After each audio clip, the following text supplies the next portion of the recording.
Сонгон хайрхан дүүргэн 43 хороотой 2023 оны статистик мэдээлэлээр 95 мянган өрх нийт 341 мянган хүн амтай хэмээн бүртгэгджээ.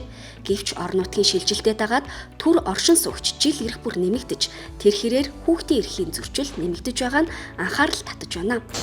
Хүүхдээ хараад ажил хийгээд цалин орлоготой байж амьдрах боломж нөхцөл байхгүй. Энэс шалтгаалаад 13% хүүхдээ одоо эзгүй орхиж байгаа шүү дээ. Аль нэгэн арай томоор нь толгойлуулаад гэртээ орхиж байгаа.